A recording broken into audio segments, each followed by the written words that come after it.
Bueno, buenas tardes, noches, compañeros. Como dice siempre Santiago, según el punto de la hiperofonía donde se encuentren.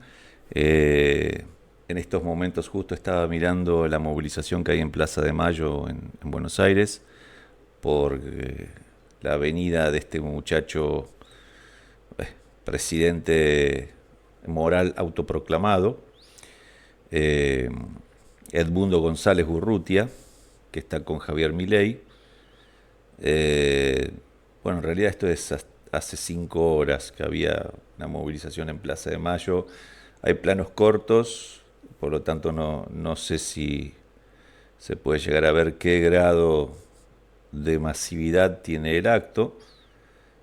Aparentemente es de mitad de plaza en adelante, pero no lo podría asegurar. Bueno, cuestión que Milei está haciendo, jugando el papel que digamos, que le asigna el anglocapitalismo imperial depredador, que es ser un acicate y un quinta columna dentro de lo que es Iberoamérica en favor de los intereses imperialistas de los muchachos del norte. Así que lamentablemente tenemos el triste privilegio de tener este tipo de representantes. Pero bueno, vamos a lo nuestro. Habíamos quedado en la pregunta número 23. Así que vamos a arrancar. Y como siempre, después del desarrollo del texto, vamos a dar unos 10 minutitos como para conversarlo, criticar, evacuar algunas dudas, etcétera, como siempre. Bien, pregunta número 23. ¿Surge el campo político conectado con el campo económico? El campo político y el campo económico son cogenéricos. Si bien la disciplina de la economía política surge mucho antes que el de la politología en el siglo XVII. Sin embargo, la reflexión sobre los problemas económicos se da ya en textos de filosofía política clásicos como La República de Platón o Política de Aristóteles. El surgimiento de ambos campos, el político y el económico, se da al mismo tiempo, tras largos procesos evolutivos, incluso prehistóricos, algo que ya explicamos en Breve Historia de la Economía. Breve Historia de la Economía es un libro anterior que hizo Santiago, que recomiendo realmente leerlo porque es muy rico. Prosigue el texto. Es la institución de la moneda lo que evidencia la conexión fuerte entre lo político y lo económico. Surgido como unidad de cuenta, el dinero permitió superar las dificultades de las transacciones derivadas del trueque o intercambio de objetos o servicios por otros equivalentes antes del surgimiento de las primeras sociedades políticas. Las primeras monedas o mercancías moneda se producían de manera privada, no estatalmente, y no eran prácticas, ya que muchas eran perecederas y difíciles de acumular. La solución a esta cuestión estribó por utilizar metales como mercancía moneda. Dichos metales, sobre todo los metales preciosos, tomaron diversas formas dependiendo del lugar donde se modificaban para su transporte y para su uso.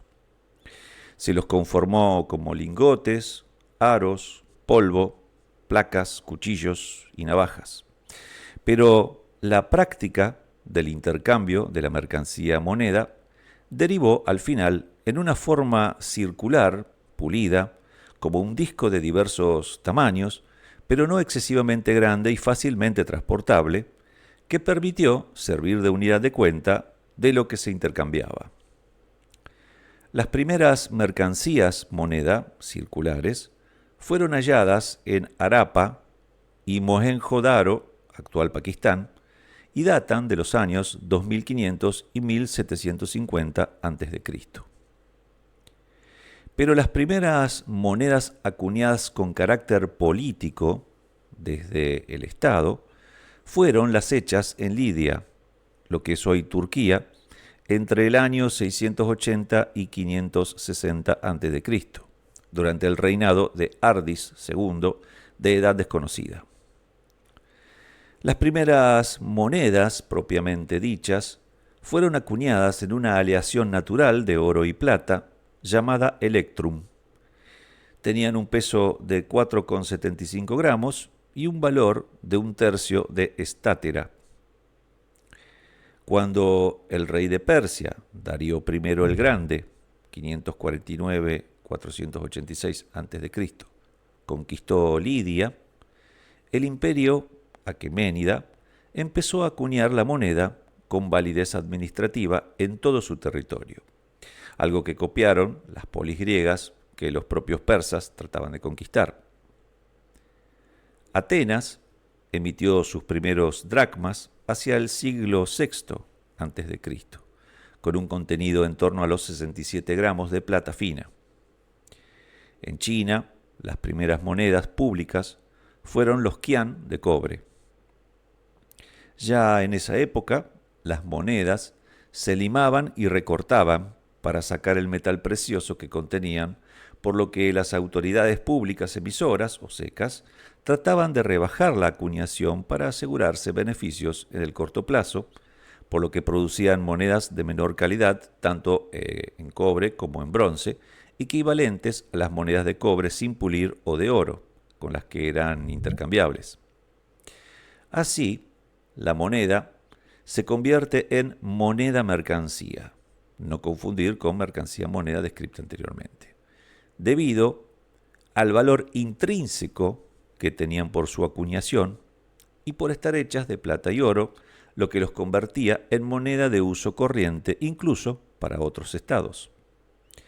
Así ocurrió con el real de A8 español en los sultanatos y emiratos árabes o en la China de la dinastía Qing durante el mercantilismo.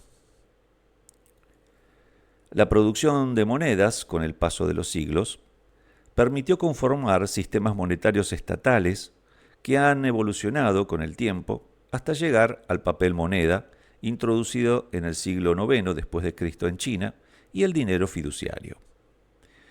El papel moneda es dinero intercambiable por certificados emitidos para el gobierno de la dinastía Tang de entonces por bancos privados, pero respaldados por el Estado, por lo que era válido en todo su territorio y se evitaba así transportar moneda metálica que era más pesada. Con la dinastía Song, la posterior, después de la Tang, la Song, 960 a 1279 después de Cristo, el papel moneda pasa a ser monopolio del Estado a través de la banca estatal y así ha permanecido desde entonces hasta la actualidad respaldado en la plata como patrón de cambio para transacciones. Dicho papel moneda llegó a los estados europeos en el siglo XVI para emitir pagarés por parte de los bancos para respaldar depósitos de moneda. Hasta el siglo XVIII, el papel moneda en Europa era dinero crediticio emitido para respaldar depósitos bancarios de oro y plata. Pero, desde entonces, el papel fiduciario empezó a ser monopolizado por bancos centrales como únicas autoridades emisoras del mismo. Aunque a finales del siglo XIX el valor del oro cayó y tuvo que generarse un patrón oro internacional para intercambiar monedas nacionales que además fijaban el valor del dinero, pero este sistema fue suspendido durante la Primera Guerra Mundial y totalmente abolido tras la Gran Depresión de 1929. Desde 1931, cuando el Imperio Británico abandonó el patrón oro y transformó todas las monedas a dinero fiduciario con valores fijados por la demanda del mercado, el oro quedó como base de las reservas de los tesoros públicos de los estados como inversión pública segura en caso de impago. En 1971, Estados Unidos cesa la vinculación de su dólar con el oro, con lo que acaba la transformación total de las monedas nacionales de todo el mundo a dinero fiduciario. Aquí vemos en la fotografía la moneda de Lidia, la primera acuñada con sello de una sociedad política estatal. La historia de la moneda sirve para ejemplificar de manera muy gráfica la vinculación entre política y economía, aunque no es el único ejemplo. Las obras antes citadas en esta pregunta permiten ampliar los conocimientos que vinculan a ambos campos. Bueno, abrimos un pequeño paréntesis de discusión.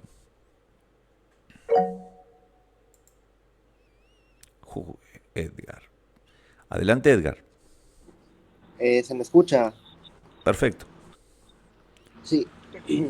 Pues muy interesante esa parte y de la relación entre moneda y Estado, cómo podemos ver que los estados así ya con un mayor nivel de sofisticación que ya llegan a la sociedad política son los que desarrollan la moneda. Un paralelismo que, o no paralelismo, sino que algo interesante que se dio aquí en la América prehispánica, se lo escucha bien, ¿va? Uh-huh.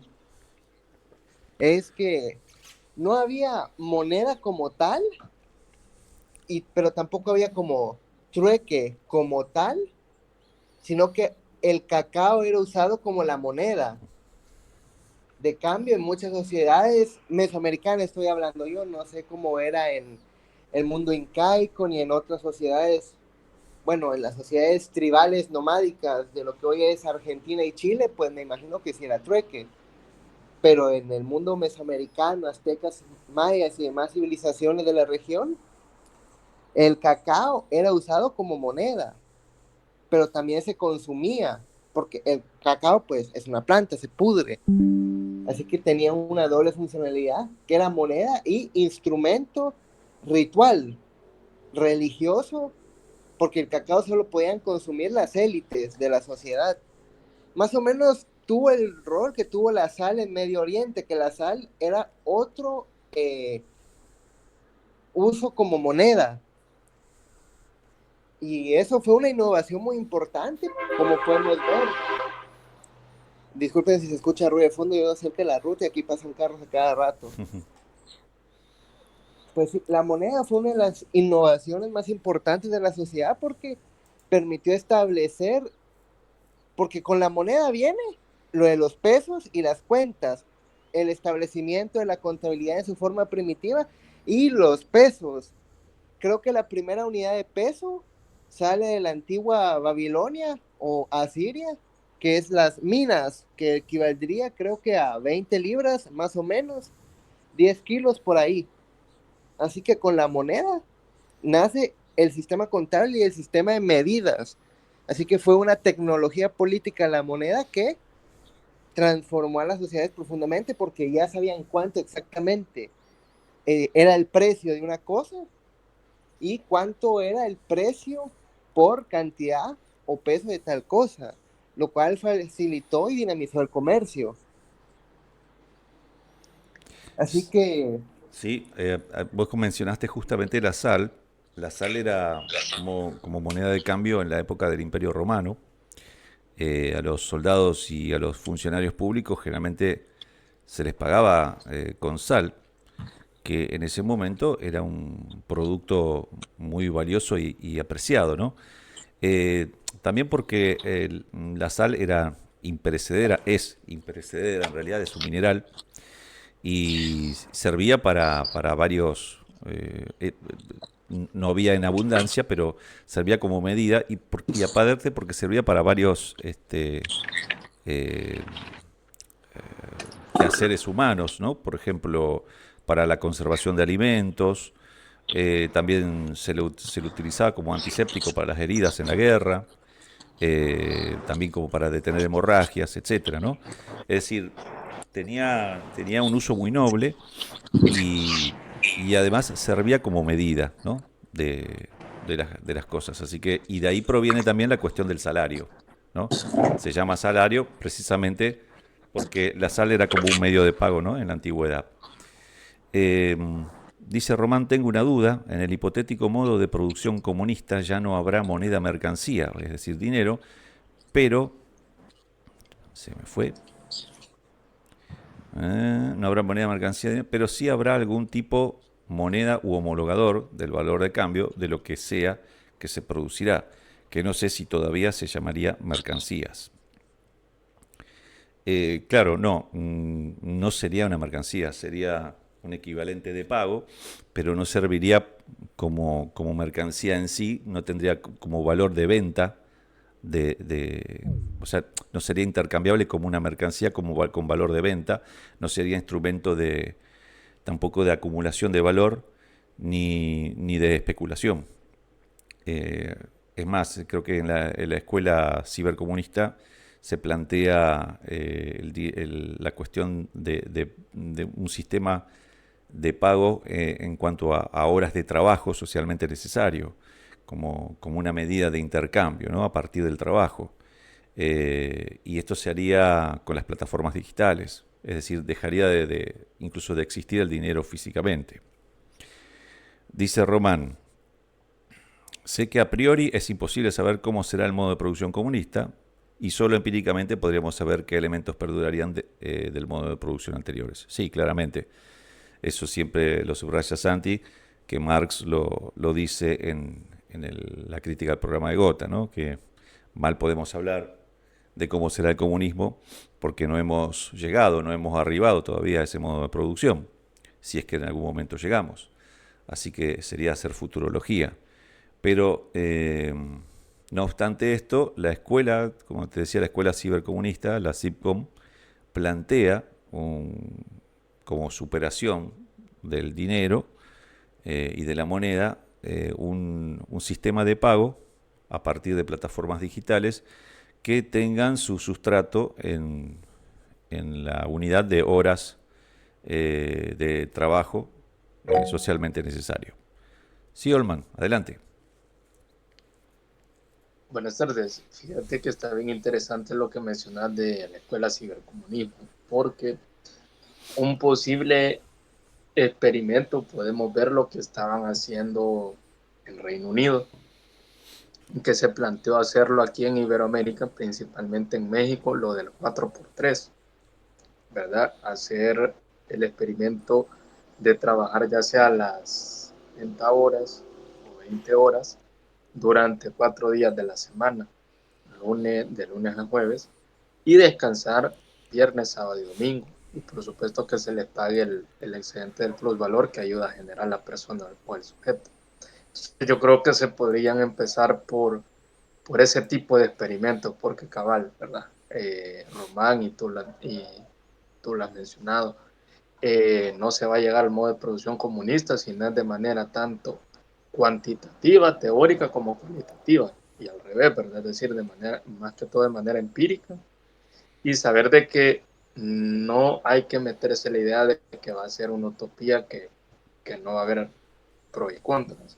Acordémonos que en una superación de un modo de producción que previamente ya uno está viviendo, siempre va a haber cositas que mejorar, ¿verdad? Entonces yo creo que eso que tú decís de lo que plantea la escuela cibercomunismo, que el modo de pago sea a través de plataformas digitales, tipo como, por ejemplo, podemos ver lo del BrixPay, a través del tiempo requerido de horas prestadas, y así, dependiendo de las horas que hayas hecho, creo, así va a ser la cantidad. Entonces, eso no estaría mal hacerlo, pero ver esos experimentos como los que acabo de mencionar, ¿verdad? Como el 4x3, y también lo de cómo sería la metodología de el BrixPay, ya en el tiempo cuando esta misma esté madurando, ¿verdad? Solo eso agregar. Bien. Eh, ¿Alguien más quiere aportar?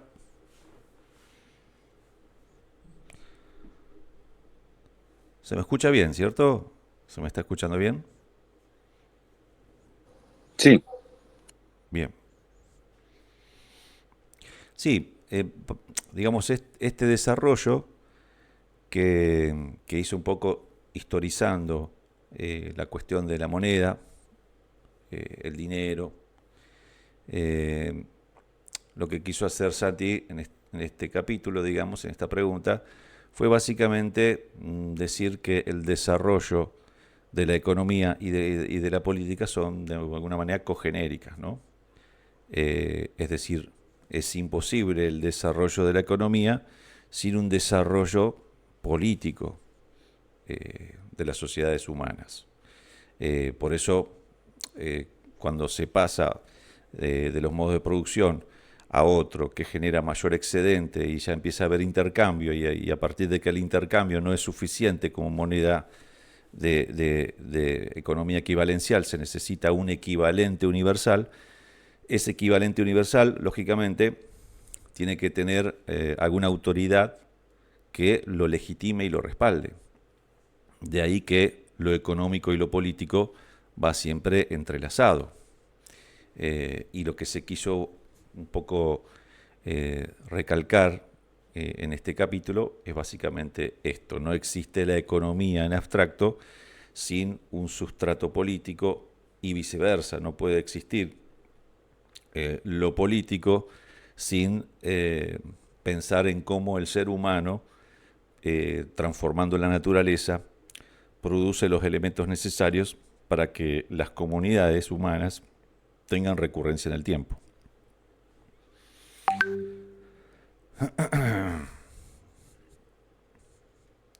Si alguien más quiere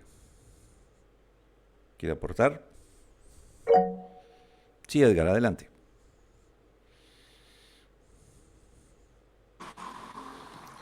Pues sí, esto que menciona tanto el libro como vos, de que la economía y la política, Edgar, expresiones modernas sería, ¿ah? ¿Se te cortó? ¿Se te había cortado? Sí. Ah, en sus expresiones modernas, pues, incluso antiguas, que por qué los romanos tenían esta Etruria, en parte por los recursos que tenía la Dodecápolis y esa región de Etruria. Conquista la Magna Grecia, lo que hoy es Sicilia, por los recursos agrícolas de la Magna Grecia. Y así, una de las razones que lleva a los romanos a conquistar Hispania es cierta cantidad de metales, no necesariamente preciosos, pero sí útiles para los romanos. Así que desde tiempos de la antigüedad clásica podemos ver que las cuestiones económicas de necesidad estratégica es lo que conduce el movimiento de los estados. Tampoco hay que caer en un economicismo que todo existe por y para la economía y de la economía, pero economía y política siempre han estado entrelazadas desde el nacimiento de los estados.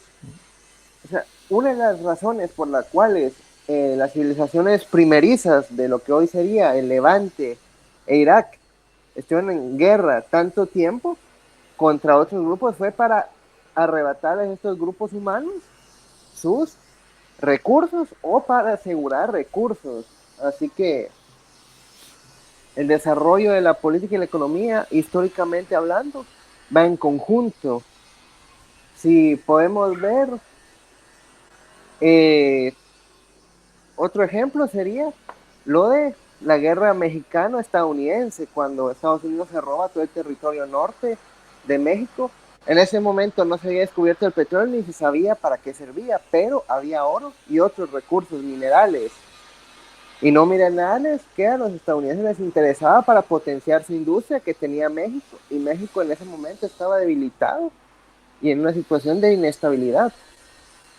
También, una de las razones por las cuales se causa la Primera Guerra Mundial y que luego desemboca en la creación de la Unión Europea es la dialéctica de estados que se da entre Francia y Alemania.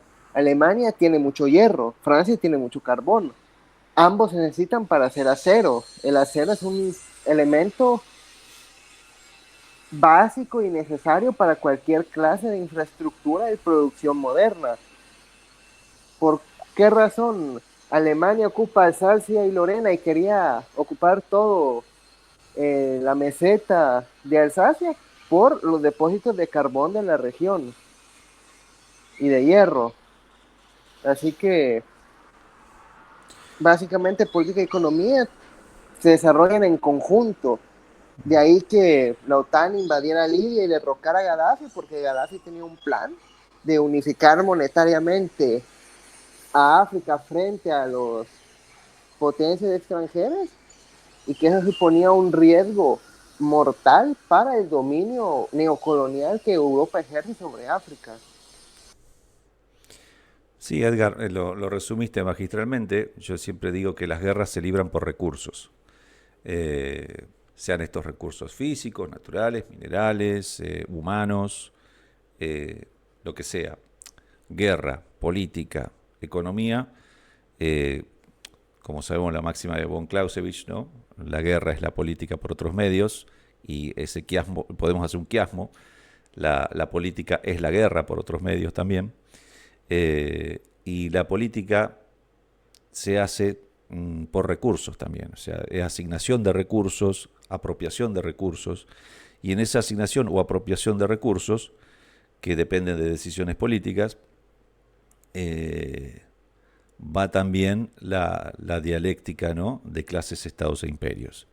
Entonces, creo que todo es producto de la interrelación de esos términos que terminan dando una determinación de lo que termina sucediendo como procesos histórico-políticos, ¿no?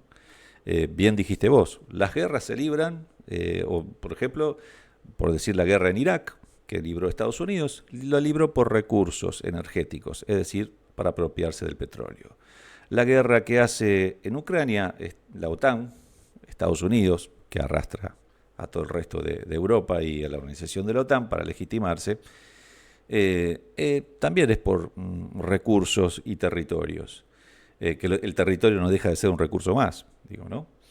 Entonces está imbrincado en los procesos históricos, es una cosa, es un hilo conductor que vemos en todos los conflictos, que finalmente la economía y la política son dos caras de la misma moneda, básicamente, y no puede existir la una sin la otra.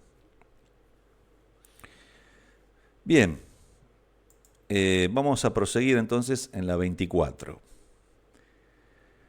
La pregunta 24 dice, ¿es imposible el saber filosófico sin sociedad política? Ya vimos que la economía es imposible sin la política, sin la sociedad política. La filosofía estará sujeta también a esto. Bueno, vamos a sumergirnos en el texto. Cuando se habla de los primeros filósofos llamados presocráticos, es decir, anteriores a Sócrates, como por ejemplo Tales de Mileto, del 624 al 546 a.C., o Anaximandro, del 610 al 545 a.C., también de Mileto, pioneros también de la geometría, se debe esta definición a Panecio, 185-110 a.C., filósofo estoico originario de Lindo, Rodas. Estos presocráticos eran ya personas que desarrollaron su geometría de las ideas en sociedades políticas avanzadas que en dialéctica entre sí constituían ya estados. Las famosas ciudades-estado griegas. La filosofía es entonces un producto de la vida política, imposible como tal en periodos prepolíticos. Vuelvo a recalcar esto. La filosofía es un producto de la vida política, imposible como tal en periodos políticos. Esto es algo que hay que grabarse a fuego y que destaca nuestro materialismo político, es decir, la concepción materialista de la vida política. Sin vida política no puede haber filosofía. ¿Cómo se originó la filosofía dentro de esta vida política? Entonces se pregunta Santiago.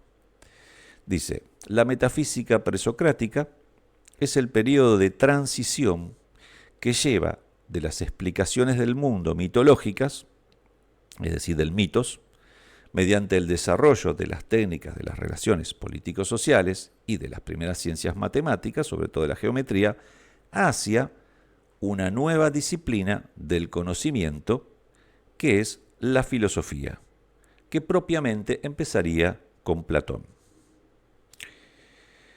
Del mitos al logos. La generación de oligarquías políticas que necesitaban hombres formados en diversas ramas del saber para poder participar en la gestión pública, necesitó de una nueva disciplina que organizara superestructuralmente los mitos de los pueblos que debían gestionar para, entre otras cosas, poder controlarlos. De esta manera, la filosofía permite teorizar sobre los mitos originarios del mundo para racionalizar a los dioses, los cuales se convierten en organizadores y justificadores de todo tipo de orden social, lo que da lugar a formas toscas de teología. Pero la organización sistemática de los mitos, a través de la geometría, en las polis griegas, permitió la producción del saber filosófico para, desde la vida política, comprender no solo esta, sino todo aquello que la rodeaba más allá de la fábula o del mito, algo todavía presente contemporáneamente en sociedades políticas no helénicas en otras latitudes. La filosofía pudo así organizarse institucionalmente en forma de centros de desarrollo y de enseñanza de la misma, más allá de las sectas cerradas presocráticas como los pitagóricos, surgida a mediados del siglo VI a.C., fundada por el matemático y filósofo Pitágoras, 569 al 475 a.C., que fue Pitágoras pionero de la matemática helénica, de la geometría y de la aritmética, además que descubrió la inconmensurabilidad de la diagonal de un cuadrado de lado mensurable y el teorema que establece que en todo triángulo rectángulo el cuadrado de la longitud de su lado más largo, la hipotenusa, es igual a la suma del cuadrado de los lados más cortos, los catetos. Ya saben, este es el famoso teorema que pasó a llamarse hasta hoy como teorema de Pitágoras. Los pitagóricos descubrieron los números irracionales, que no pueden ser expresados por una fracción y en la que su expresión decimal no es ni exacta ni periódica, es decir, no puede expresarse como razón de dos números enteros. Por hacer público el secreto de los números irracionales, se dice que los pitagóricos asesinaron al miembro que desveló dicho secreto, el discípulo de Pitágoras, llamado Hipaso de Metaponto, en el siglo V a.C. Pobre Hipaso. La superación del sectarismo presocrático lo estableció Platón, con la fundación de su academia en el 387 a.C. en Atenas. Dicha academia fue destruida durante la Primera Guerra Mitridática, 90 al 85 a.C., que enfrentó al rey de Ponto, Mitrídates VI, 132 al 63 a.C., contra la República Romana. Refundada la academia en el Imperio Romano de Oriente, en el 410, fue clausurada definitivamente por el emperador bizantino Justiniano, alrededor del 483 al 565 del emperador, ¿no? La vida del emperador. En el año fue definitivamente clausurada en el año 529. En la Academia Platónica se enseñó filosofía, pero también matemáticas, medicina, astronomía y retórica. La conexión entre filosofía y la geometría se concretó en el frontispicio de la Academia Platónica con la inscripción «Nadie entre aquí sin saber geometría». La importancia política de la Academia residía en que educó no solo a filósofos como Aristóteles, a astrónomos como Eudoxo de Cnidos o Heráclides Póntico, sino también a Marco Aurelio Sabino Juliano, usurpador romano entre el 283 y el 286, que se levantó contra el emperador Carino, y a los teólogos Basilio el Grande de Cesarea y Gregorio Nacianceno, obispo de Constantinopla, que junto a Basilio fortificaron la relación entre la filosofía griega, el derecho romano y el cristianismo, a la vez que asentaron las bases de la llamada civilización occidental, entre otros. Bueno, acá vemos lo que es la Escuela de Atenas, con el fresco de Rafael, que representa la Academia de Platón en el sentido onírico como producto refinado de la vida política. Esto es lo que está en el Vaticano, ¿no? Este fresco famoso. La importancia de los metafísicos presocráticos en la conformación del núcleo de la sociedad política y del Estado es tal que sus ideas cosmológicas, universo cilíndrico, motor inmóvil, etc., ya presentes en Tales de Mileto o en Parménides de Elea, de la Magna Grecia, siguen vigentes en las construcciones astrofísicas de la teoría de la relatividad general y especial del físico germano-estadounidense Albert Einstein, o al menos esta es la tesis sostenida por Bueno en su obra La metafísica presocrática. Lo que está claro, en este caso, es que tanto entonces como ahora, que nos encontramos en una fase en que el curso de las sociedades políticas parece apuntar a un modelo de sociedad postestatal, es que la filosofía, también la conformada durante el núcleo de la sociedad política, la filosofía sigue siendo una disciplina de primera magnitud e importancia, aún fuera de las academias formales universitarias, que son herederas, a su vez, de la Academia de Platón. En definitiva, es imposible pensar en la existencia de la filosofía sin la geometría antes de llegar a conformar el núcleo de la sociedad política. Abrimos paréntesis y vamos hacia los comentarios.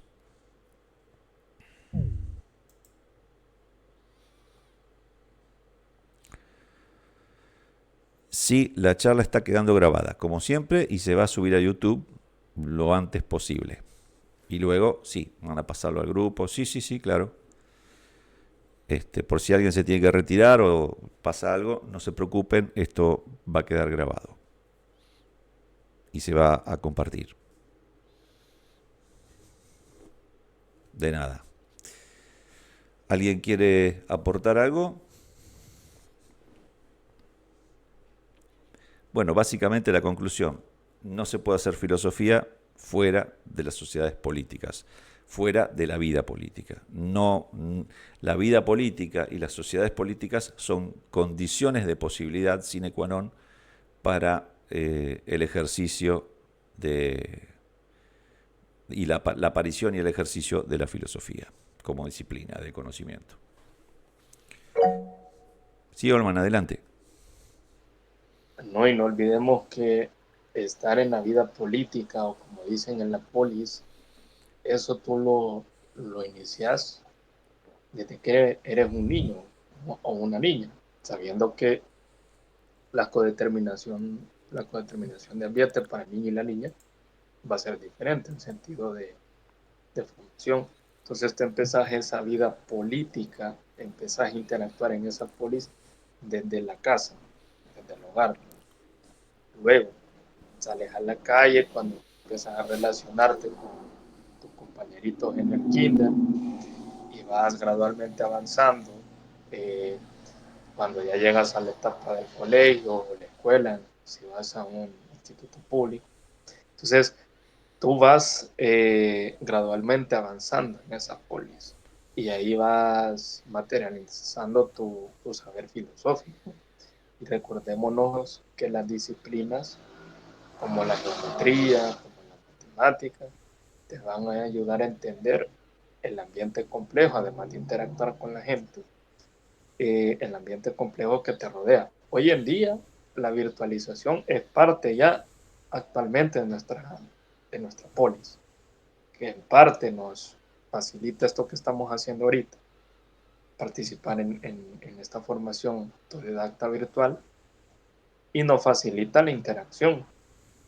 Nos puede facilitar también el poder conocer la realidad, siempre y cuando sabiendo ir siendo cuidadoso y saber que en la calle nunca deja de ser necesario, pero ya es una alternativa que si tú quieres, la ocupas o la vas ocupando cuando ya vaya siendo necesario, es un complemento adicional. Entonces, por eso es que la filosofía nunca va a estar ajena a la polis, en el sentido de la sociedad político-colectiva, y también a la misma real política en el sentido de administración de un Estado, y como la economía también. A través de esa administración de ese Estado, a través de la polis, se va a tener que ir adaptando como política misma de acuerdo a los avances que se vayan dando en las épocas y también en los conflictos mismos. Ahí me pueden corregir, ¿no? Sí, quería acotar, ya que Román no puede hablar, seguramente se sale de la vaina, para decir que en definitiva la filosofía es un saber, vamos a recalcarlo, ¿no? Es un saber de segundo grado que es imposible de que exista si no existen saberes de primer grado. Eh, los saberes de primer grado, ya sabemos, son saberes técnicos, políticos, matemáticos, biológicos, eh, que tienen que ver incluso con las primeras actividades del hombre, las actividades ya como institucionalizadas. Estamos hablando de las primeras técnicas, del sembrado, de la agricultura, eh, en fin. Una vez hechos estos saberes y generados, institucionalizados estos saberes de primer grado, podemos saltar a la derivación de eso, digamos, a la hija de todos estos saberes, que es la filosofía. Contrariamente a lo que se dice convencionalmente, que la filosofía es la madre del resto de las ciencias porque piensa la totalidad, en realidad, desde el materialismo filosófico, y nosotros lo asumimos plenamente, decimos que es lo contrario. La filosofía, si bien piensa la totalidad, pero solamente es posible a partir de las disciplinas de conocimiento de primer grado. O sea, es hija de las disciplinas de conocimiento de primer grado. Y tanto unas como otras solo son posibles en sociedades políticas.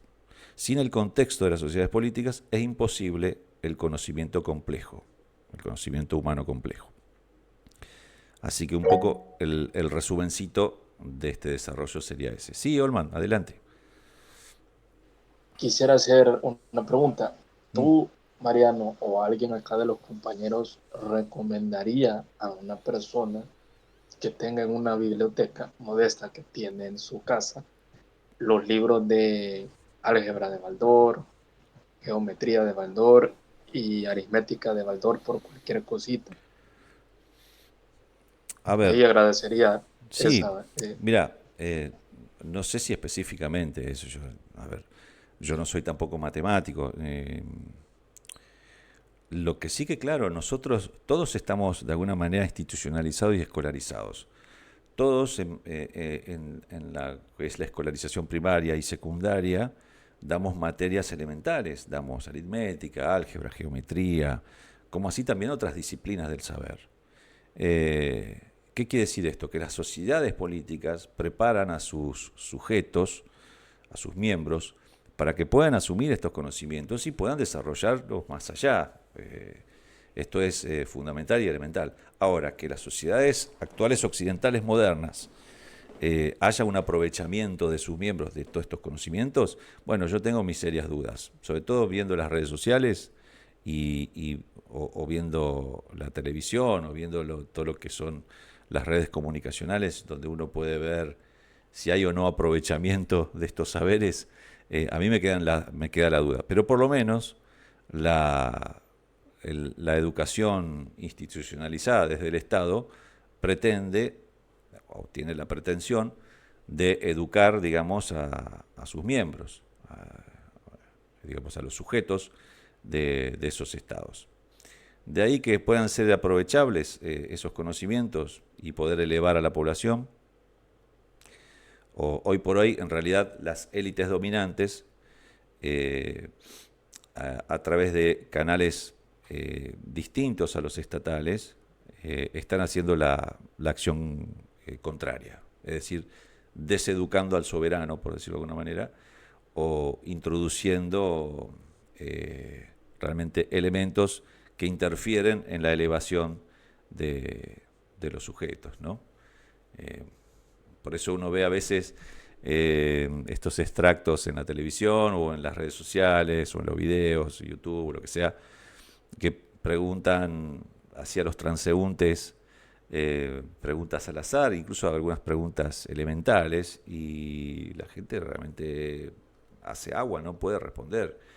El otro día, por ejemplo, veía a un tipo que en Estados Unidos decía, la pregunta era, el Estado Nacional tiene que entrar en guerra contra Corea del Norte, y todos decían, pues sí, por supuesto, que sí, por supuesto. Todos los yanquis opinaban que sí, que había que hacerle la guerra a Corea del Norte porque eran malos, malvados. Y inmediatamente le enseñaban un mapa mundi y le decían, bueno, ¿dónde está Corea del Norte? Y no tenían la más puta idea. Señalaban Groenlandia, señalaban Canadá, o sea, los propios yanquis ni siquiera saben dónde queda Canadá, dónde queda México, que son países limítrofes de ellos. Es decir, no tienen la más soberana. Ahora, capaz que le preguntan a esa misma gente cuál es la formación de un equipo de fútbol americano, o de básquet, o de béisbol, y capaz que te lo saben al dedillo, pero no saben ubicar Corea del Norte. Y opinan que tienen que hacerle la guerra. Entonces digo, si bien a priori los estados se supone que a través de una educación institucionalizada se le pretende dar conocimientos básicos de todo lo que estamos hablando, ¿no? Porque las asignaturas básicas en lo que es la escolarización primaria y secundaria habla de todo esto, habla de física, química, al menos básica, matemática, aritmética, geometría, etcétera, conocimientos de geografía, conocimientos básicos de historia. Es decir, se intenta instruir al ciudadano. De ahí que se aproveche, de ahí que los sujetos realmente aprovechen ese conocimiento acumulado, hay un largo trecho. Lo cual nos llama a la reflexión, ¿no? ¿Qué es lo que está pasando? Bueno, no sé si alguien... Yo no quiero monopolizar el bochín. Sí, Edgar, adelante. Lo de la... A ver, aquí lo que dice Santiago, que solo viviendo en sociedad puede haber filosofía. Pues es interesante, va, pero... Y tiene razón, obviamente. Yo que uso en el monte no puedo hacer una filosofía, a lo mejor puedo tener pensamientos, pero filosofía stricto sensu no es. Pero aquí entramos en controversia, yo por lo menos, porque es cierto que es típico, una visión común, decir que la filosofía nace en Grecia, en las polis griegas, pero yo sé que aquí Dussel no es de la simpatía de muchos, pero Dussel menciona acertadamente que muchas cuestiones de la filosofía griega vienen influenciadas por pensamientos y corrientes de pensamiento en las regiones cercanas geográficamente a Grecia, los propios persas, los babilónicos y los egipcios principalmente.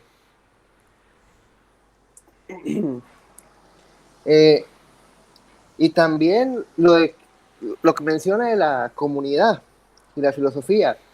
Aquí en Mesoamérica, nuevamente, para poner un ejemplo más regional, si bien es cierto que no tenían una estructura estatal parecida a los modelos euroasiáticos de Estado, las comunidades mayas principalmente, los aztecas eran otra cosa, porque curiosamente, por mucho que se compare a los aztecas con el Imperio Romano, no tenían nada que ver.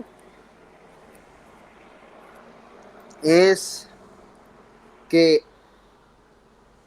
aquí entramos nuevamente, y discúlpeme que vaya a usar el término, en el tema del eurocentrismo, que la filosofía nace en Grecia, cuando yo creo que no se puede achacar un lugar de nacimiento a algo como la filosofía, sino que es algo con múltiples orígenes geográficos a lo largo del tiempo, porque filosofía como se entendía en Grecia no es lo mismo que la filosofía que se entendía en China, Y China es una de las civilizaciones más antiguas del mundo, más antigua que la griega.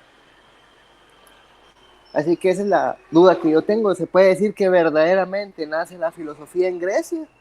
Teniendo en cuenta que otras sociedades en otras regiones del mundo llegan a ese grado de sofisticación y de vida comunal política, como los mayas, los chinos o los persas y los egipcios también, sin mencionar que muchas de estas civilizaciones son anteriores a los propios griegos. También tenían su forma de entender y ver el mundo, porque nuevamente, y discúlpenme que use otra vez el tema, porque muchas veces el eurocentrismo es, filosofía es esto de los griegos, pero lo de los otros pueblos, que no son ni europeos ni blancos, es cosmovisión. Y eso se mira mucho, de que, como no son de tal región ni de tal color, no es filosofía, es cosmovisión, es pensamiento. Así que eso sería una cuestión que a mí me gustaría discutir o que se hablara. Antes de darle la palabra a Rafael, te tiro estas dos cuestiones. Es sabido el cuestionamiento que hace Dussel en este sentido y habla de eurocentrismo y etcétera, ¿no? Ahora, lo que ocurre aquí es que para hacer un parteaguas, incluso los presocráticos no son una filosofía propiamente dicha, son una transición. En realidad lo que ocurre es, ¿cuál es el parteaguas? El parteaguas es pasar del mitos al logos, porque todos los sistemas que has mencionado, la filosofía de Oriente, de China, incluso de los mesoamericanos, tenían una conjunción de todo esto, y hay una conjunción, digamos, en la cual no separan estrictamente el mitos del logos. Es decir, no hay una explicación racionalizada prescindiendo del mitos, ¿sí? De los dioses, etc. En cambio, en la filosofía griega sí hay una separación y hay un intento de explicación racional del mundo. Eso por un lado. Por otro, hay una sistematización a partir de esto. Es decir, hay una racionalización y una sistematización. Por lo tanto, uno puede decir que sí, que ha habido sistemas de pensamiento entremezclados con la cuestión mitológica en el resto de las corrientes de pensamiento, entre paréntesis o entre muchas comillas, filosofías orientales, mesoamericanas, etcétera, que no son estrictamente filosofías porque no son una geometría de ideas que cierren sistemáticamente prescindiendo del mitos. En cambio, en Grecia, a partir de Platón, sí arranca esto. Y no es una cosa eurocéntrica, porque hablar de Europa es como hablar de un bloque homogéneo, sistematizado, y lo cual no es tal.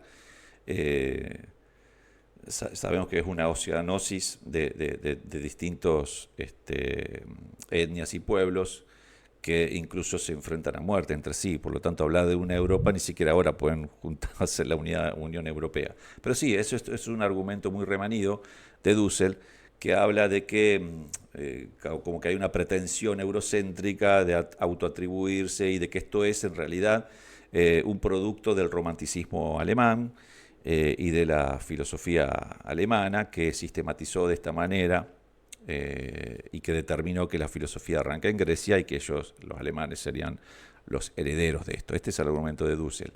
En realidad, sí, obviamente que a partir de los griegos han recibido las influencias, obviamente, de Medio Oriente, de Asia, de Egipto, de toda la región mediterránea y del lejano este también, ¿no? del Oriente lejano.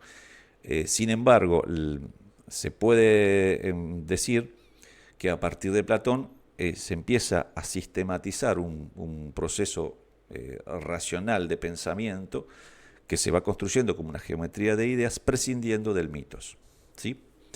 Dice Román, perdón, voy a leer a Juan Ramón y después le voy a dar la palabra a Rafael, que estaba pidiendo, perdón Rafael.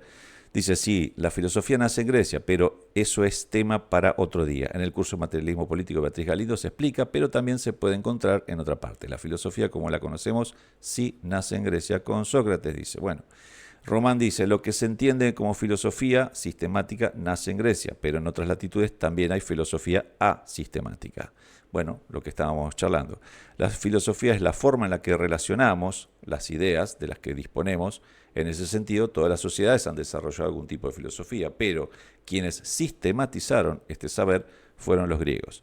Bueno, es un poco lo que estaba intentando contestarte en este sentido, Edgar. Rafael, por favor, adelante y disculpas.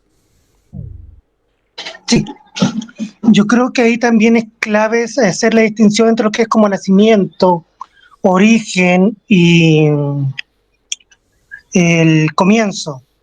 Un poco como una distinción como lo hacen Jaspers o el mismo Gramsci, de que la tradición filosófica que llega hasta nosotros es la tradición griega. Probablemente hubo cuestiones previas, pero la tradición y documentalmente que llega hasta nosotros y que se sostiene es, es griega, en el mismo sentido que las dos grandes ciudades para, la, para nuestra cultura son Atenas y Jerusalén. Claramente hubo ciudades como Jericó, pasando míticamente. Míticamente nuestra memoria cultural eh, llega hasta llega hasta las campañas de la Ilíada o de Josué o de Josué en Tierra Santa. Claro, antes de eso hay una memoria cultural anterior, pero nuestra memoria eh, eh, greco-semítica con derecho romano se puede rastrear hasta ahí. Bien. Eso. Gracias, Rafael. Bueno, gracias por la acotación, Rafael, y la participación. ¿Alguien más quiere agregar algo, preguntar, discutir? Como hizo Edgar. Está muy bien, hay que discutir.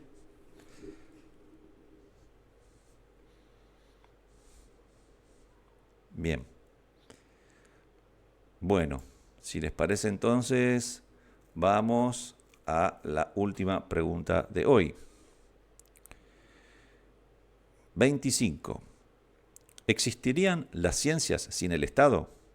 Bueno, ahí es lo que hablamos, ¿no? ¿Existiría la economía sin la política, sin la vida política? ¿Existiría la filosofía sin la vida política?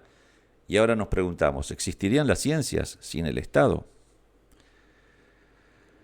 Cogenéricamente, al campo económico y a la filosofía, la vida política produce las primeras disciplinas científicas y es la geometría la primera de todas ellas.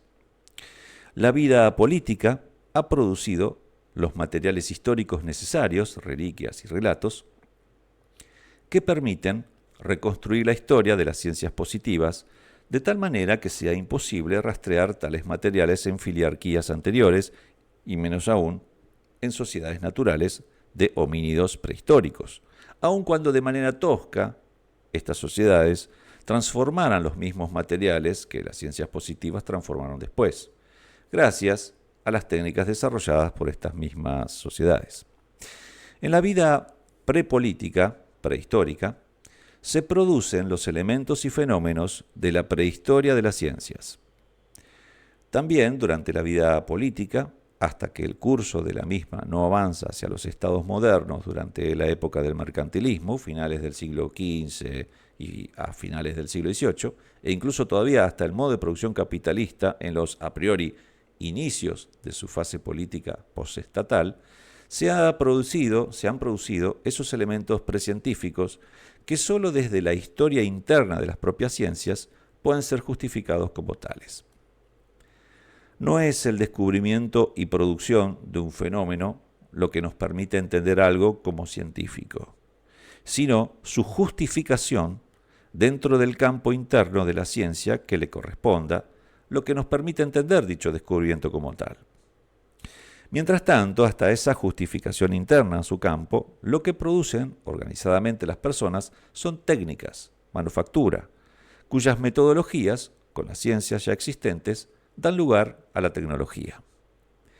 Y la técnica, la ciencia y la tecnología, aun cuando tienen sus propios ritmos, desarrollos y campos de aplicación, no dejan de estar dirigidas a mantener la estabilidad recurrente de las sociedades políticas, la cual depende mucho del grado de racionalidad de su campo económico. Es decir, política, economía y ciencia son producciones culturales inconcebibles antes de la vida política.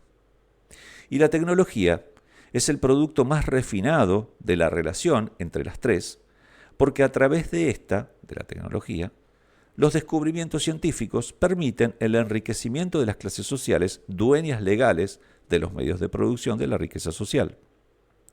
La historia interna de la física nuclear da cuenta de la manipulación y control de los primeros fenómenos radiactivos y de los rayos X a partir del control tecnológico de la energía eléctrica debido a la producción de tubos de vacío, los cuales, entre otras cosas, son mercancías producidas gracias a una compleja división del trabajo tecnológica que desarrolla las fuerzas productivas hasta conformar contextos determinados y científicos cada vez más complejos y de mayor radio de impacto social. El I más D más I, el cual siempre sigue planes y programas políticos estatales con el fin de asegurar el dominio de unas clases sociales sobre otras, las productoras, además de la hegemonía económica y geopolítica de unos estados sobre otros. Esto no minimiza la labor de los científicos ni la importancia de las verdades propias de cada campo científico. Solo da cuenta de la importancia política y económica de las ciencias y de cómo esa importancia tiene su fundamento, su raíz, en que no serían posibles las ciencias sin vida política. Y esta, a su vez, no podría ser recurrente y estable sin el desarrollo de las ciencias positivas. Lo que equivale a decir que es posible combinar una historia interna de las ciencias con una historia general de las ciencias que necesariamente ha de ser una historia política de las mismas. Bien, abrimos instancia de discusión para esta última pregunta.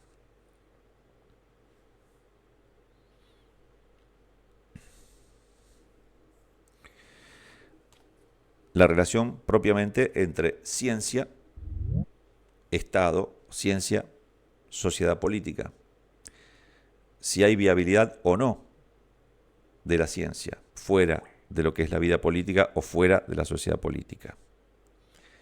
¿Cómo se correlaciona economía, política, ciencia, tecnología y la vida política en sí y la recurrencia de la vida política? Sí, Yerko, adelante. ¿Se me escucha, cierto? Sí. ¿Yerko? Eh, Creo que es difícil como separar en ese sentido la ciencia de la vida política, porque en el fondo todo, como que todos estos fenómenos, por así llamarlo, requieren continuidad en el tiempo y como estructuras sociales sólidas que solo entrega como el Estado y en ese sentido la sociedad, porque sin eso es difícil desarrollar esta clase de actividades. Me parece que es están hermanadas, son una cuestión que está, a mí al menos personalmente, me parece que está como fuera de discusión, porque están demasiado entrelazadas, porque es el Estado al final, o la sociedad al final, la que da estabilidad para poder continuar con las investigaciones y con todos estos procesos. Y hay muchos de estos que ni siquiera tienen como económicamente por así decirlo, una ganancia inmediata, sino que muchos de estos son años de investigación que al final el único resultado que se obtiene es información o cosas que son aplicadas en el futuro, no necesariamente en el ahora con un beneficio económico. Me parece que es difícil como separarlas cuando uno tiene algo o al menos desde mi perspectiva, cuando uno tiene algo de conocimiento sobre cómo se entrelazan las cosas. Bien, gracias, Yerko. Adelante, Rafael. Sí, yo creo que también para la ciencia no, es necesario también el Estado, en el sentido que la ciencia necesita una institucionalidad, necesita una estandarización de medidas, una generación de un corpus de investigación. La ciencia no puede surgir espontáneamente de la curiosidad o de un puro sujeto autodidacta. Algo así como lo- las parábolas que existieron en la antigüedad o en la Edad Media acerca de un bebé que se quede, o un niño muy pequeño que desarrolla la ciencia a partir de su sola razón en relación con la naturaleza. Para que se pueda desarrollar la actividad científica es necesario que exista, como bien decía Yerko antes, el respaldo de una comunidad y también la estandarización de medidas, una herencia de una tradición, de un contexto. No lo dicen también, por ejemplo, los, los científicos de la Edad Moderna, de que ellos miraban parados sobre hombros de gigantes, y también del hecho de que necesitan un equipo especializado. La ciencia requiere una división del trabajo.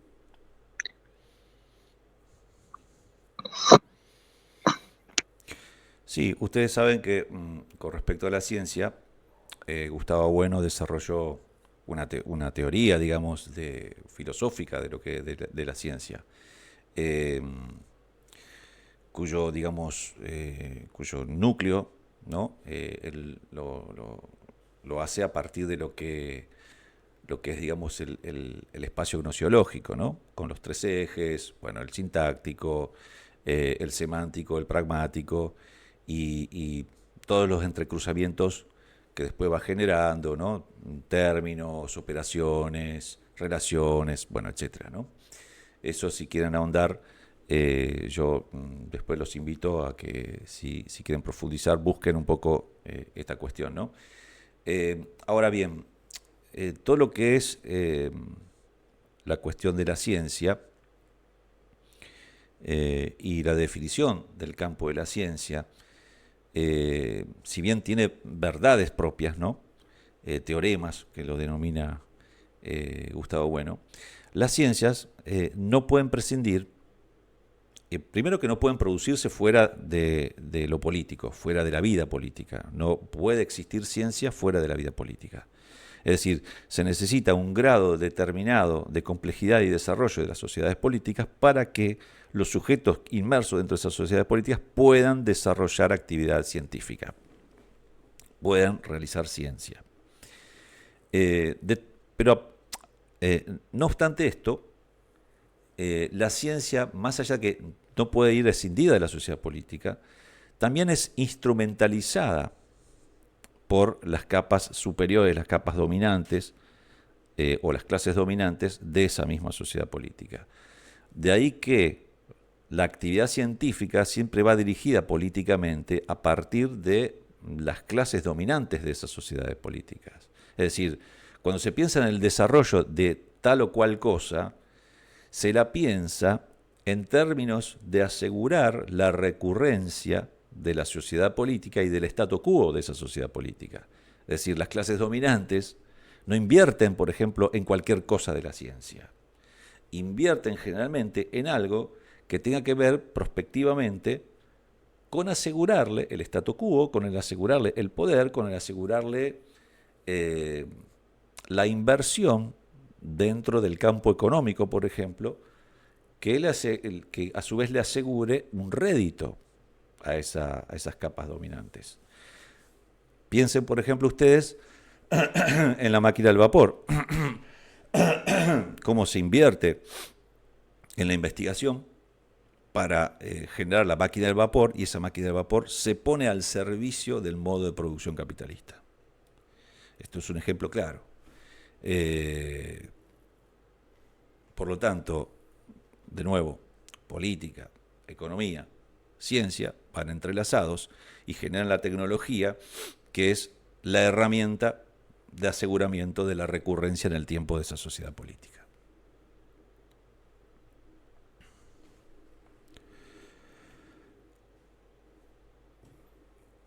¿Alguien más quiere acotar?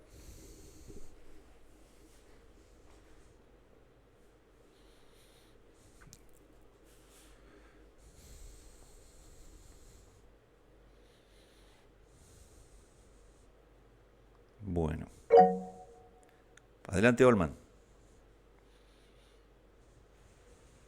No, como último aporte, cabal a lo que has leído tú, Mariano, hay que tener en cuenta que siempre la ciencia y los avances tecnológicos estarán sujetos al Estado, también de acuerdo a las necesidades de esa eutaxia y mantenimiento de estas mismas. Ejemplos así bien conocidos, modernamente hablando, lo voy a decir de esta manera, vaya, los tenemos enfrente de nuestros ojos. Albert Einstein, que en paz descanse, y Nikola Tesla, ¿verdad? Ellos dos necesitaron también recursos estatales para llevar a cabo sus experimentos, ¿verdad? Con una investigación exhaustiva, de acuerdo a lo que iban a aportar también, por supuesto.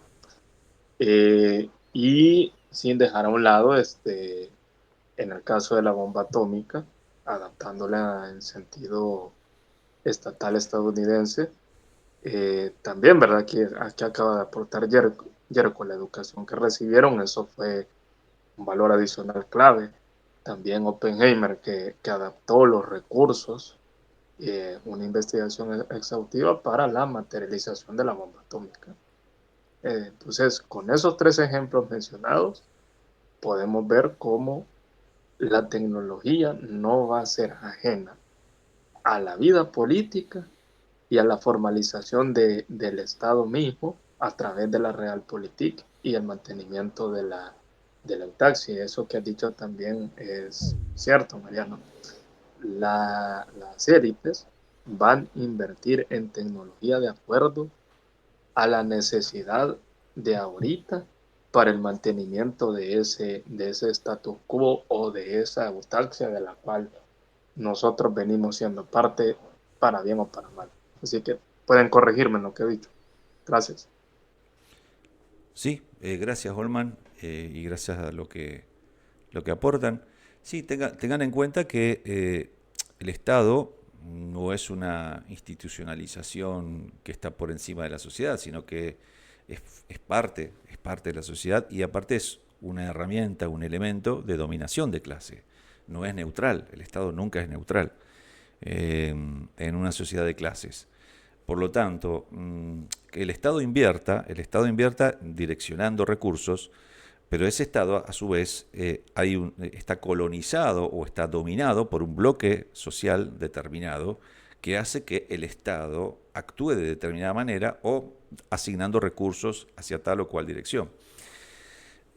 Obviamente que eso está regido por la dialéctica de clases, estados e imperios. El desarrollo, por ejemplo, de lo que fue la tecnología nuclear y la bomba atómica, es un claro ejemplo también de cómo el Estado norteamericano, en dialéctica de estados e imperios con el imperio soviético, desarrolla un arma definida, con una tecnología definida que el bando oponente no tenía, como una forma de persuasión, como una forma de mostrar poder, obviamente, ¿no? Por lo tanto, siempre va ligada a estas dialécticas y siempre, por eso digo, tengamos en cuenta que la educación desarrollada estatalmente o las tecnologías desarrolladas estatalmente, no es que el Estado es una cosa, un ente neutro que asigna tal o cual recurso para cualquier cosa, sino que ese Estado está dominado por una clase específica que es la clase dominante de esa sociedad política. Así que bueno, eso. ¿Alguien más quiere aportar? Edgar, adelante.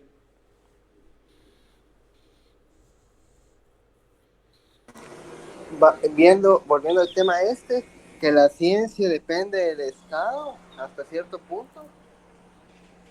Lo podemos ver en el caso de la Unión Soviética, no solo con la tecnología nuclear o espacial, que también había cierta cuestión ideológica, porque el programa espacial soviético también tiene parte ideológica con esta cuestión de la exploración espacial, por esto de como una demostración de superioridad política sobre el mundo capitalista dirigido por Estados Unidos.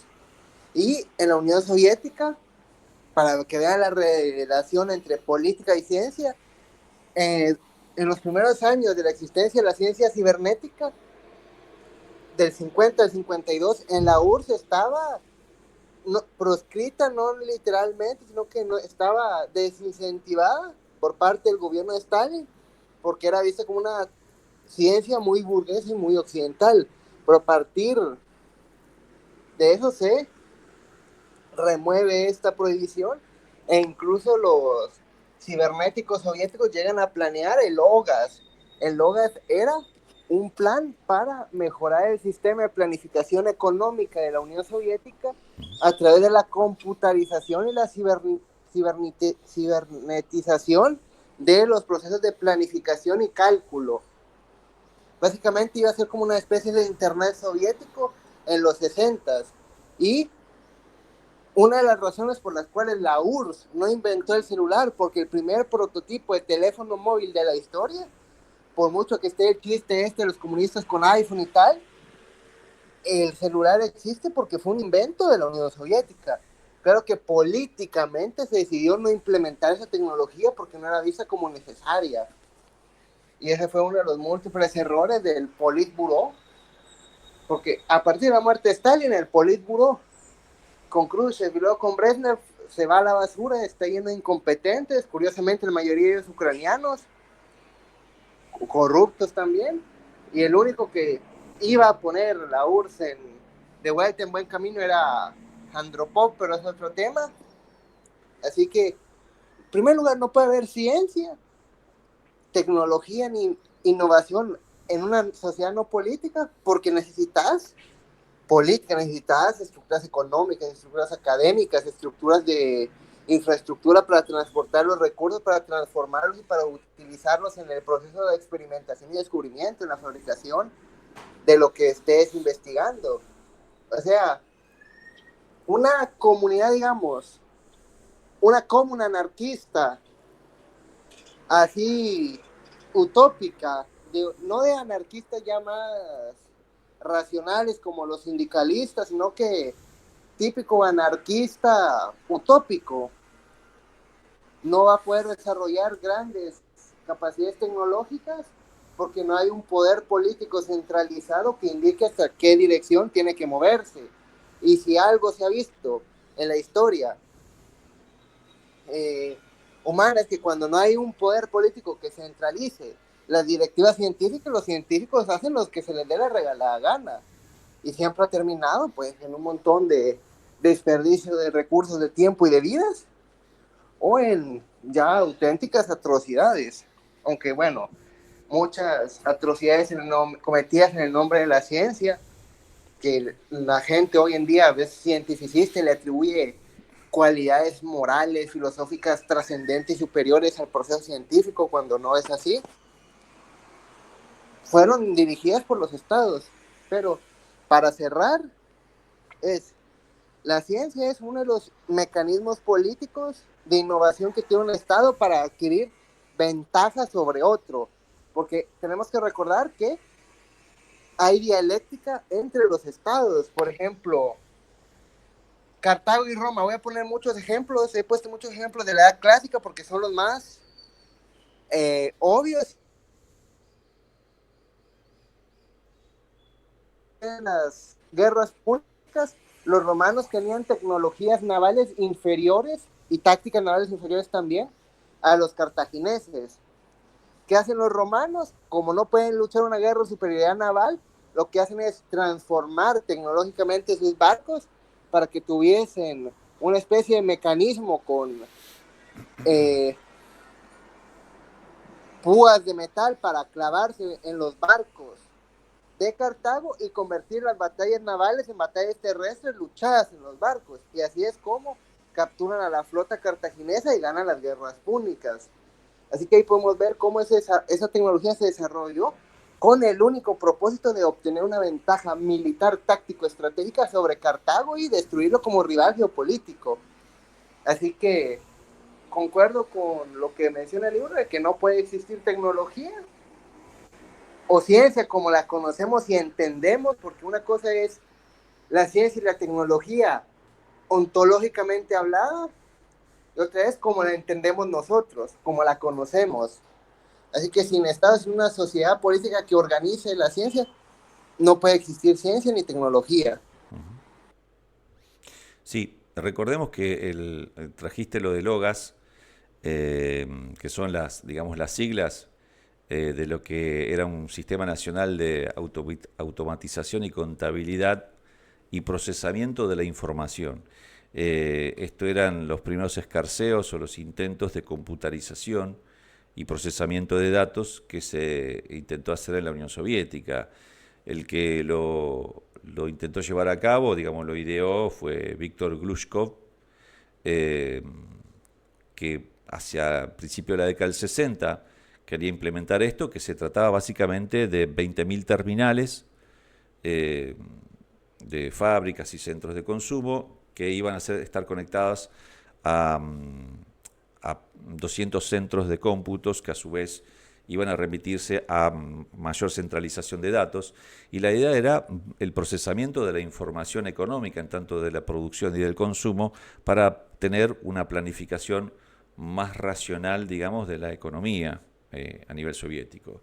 Lamentablemente esta experiencia no fue llevada a cabo porque hubo muchas suspicacias, sobre todo de las Fuerzas Armadas, pensando que se iban a entrometer un poco en la cuestión presupuestaria, en la cuestión de secretos de Estado, etcétera. Por lo tanto, creo que la Unión Soviética ahí perdió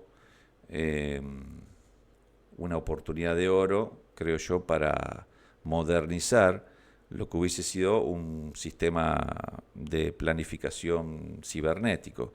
Creo que hay un documental, CyberSyn creo que se llama, sobre la experiencia también que se quiso implementar en Chile, bastante modesta, a partir de no eran computadoras todavía, eran una especie de teletipos que intentaban hacer un procesamiento de datos también en lo que hacía la producción y el consumo. A los compañeros de Chile que están acá, les invito a que busquen en YouTube, creo que en YouTube está ese documental. Yo si puedo después veo de ponerlo en el grupo, pero es interesante ver la experiencia porque lo quería implementar Allende, no le dieron tiempo, evidentemente, y ese proyecto se abortó. Y bueno, vino Pinochet, la Escuela de Chicago, y bueno, libre mercado, y fue historia. Pero bueno, está interesante, y bueno, como colofón y como síntesis que dijo Edgar, muy bien resumido, esta cuestión de la ciencia, la tecnología y la aplicación a partir de los estados, de cómo utilizan estos elementos como herramienta, nuevamente, ¿no?, de lo que es la acción política por excelencia, que es asegurar la recurrencia en el tiempo de esa sociedad política en cuestión. Así que sí, sí, sobre los Santiago Boys, que dice, hay también un podcast, pero está en inglés, sobre los Santiago Boys, o los Chicago Boys, no sé. Y acá agregaba en el chat, OG, dice, Yuri Antropov trató de hacerlo por el LOGAS, pero su salud se lo impidió. Sí, seguramente el destino de la Unión Soviética hubiese sido otro si Antropov no se hubiese enfermado y hubiese muerto, ¿no? Política ficción, en fin. Es una última ver la historia de Alexander Bogdanov, precursor de las ciencias y la complejidad con su tecnología cae en el olvido. Bueno, no entendí bien el texto. Bueno, básicamente, para concluir, digamos, entender que la economía, la política y la ciencia, como así la filosofía, solo son posibles dentro de las sociedades políticas. De ahí que nosotros entendemos nuestra filosofía doctrina como materialismo político, porque para nosotros el hilo conductor de todo esto y la condición de posibilidad de todo esto es propiamente la vida política en la sociedad política.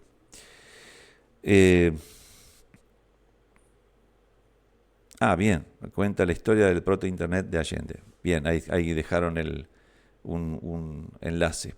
Yo después en el grupo de WhatsApp voy a ver si busco lo de YouTube y se los dejo ahí si alguno lo quiere ver, la experiencia del cibercine en lo que hubiese sido el gobierno de Allende con esta tecnología que se le ofrecía de racionalidad, digamos, computarizada cibernética en cuanto a sistemas de producción.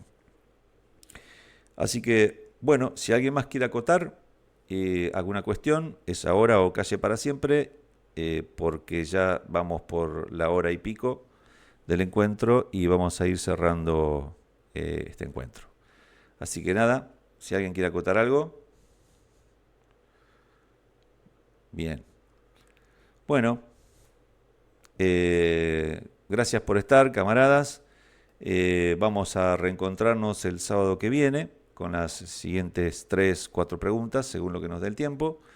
Y bueno, nada, que tengan un buen fin de semana, cuídense y nada, hasta la semana que viene. Gracias por estar. Gracias, Mariano. Saludos a Gracias, todos. Mariano. Igualmente, un saludo a todos.